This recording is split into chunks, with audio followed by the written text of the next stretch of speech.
The book of Daniel. The story is set right after Babylon's first attack on Jerusalem, and they had plundered the city and its temple and taken a wave of Israelites into exile.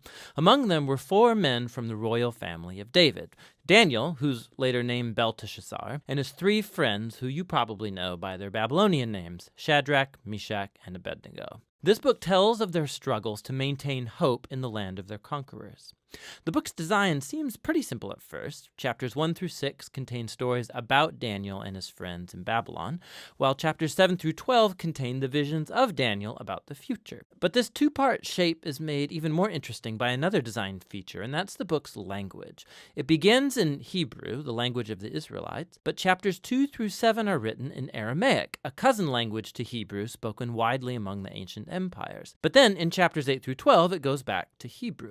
This design shows how chapters 2 through 7 are a coherent section, but it also highlights the importance of chapters 2 and 7 for understanding the later chapters of the book.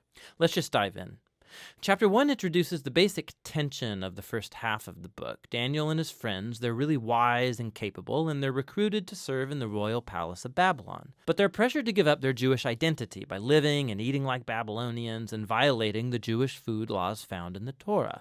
So they refuse, and they choose faithfulness to the Torah, and it puts them in danger. But God delivers them, and they end up being elevated by the king of Babylon. After this begins the Aramaic section, which you'll see has this really cool symmetrical design. So first, the king of Babylon has a dream that, it turns out, only Daniel is able to interpret. It's about a huge statue made of 4 types of metal, and it symbolizes a sequence of kingdoms, and the head is Babylon. But then a huge rock comes flying in, and it shatters the statue, and it becomes this huge mountain. Now, this dream is the first of many symbolic visions in the book, and this one introduces the basic storyline of them all. Daniel says that the statue represents a train of human kingdoms following from Babylon, and they will all fill God's world with violence. But one day, God's kingdom will come and will confront and humble the arrogant kingdoms of this world and fill the world with the healing justice of God's reign and rule.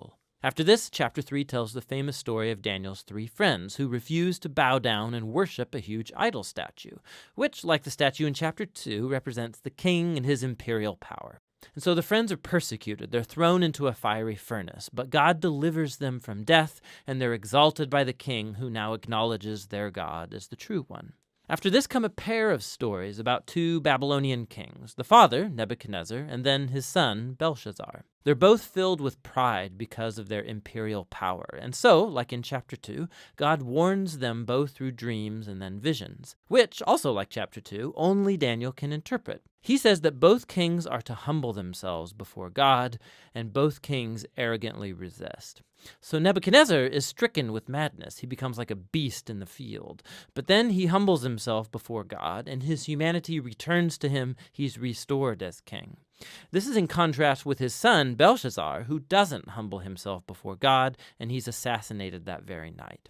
Now, these 2 stories draw this imagery from Genesis chapters 1 and 2 and Psalm 8, where humans are depicted as the royal image of God.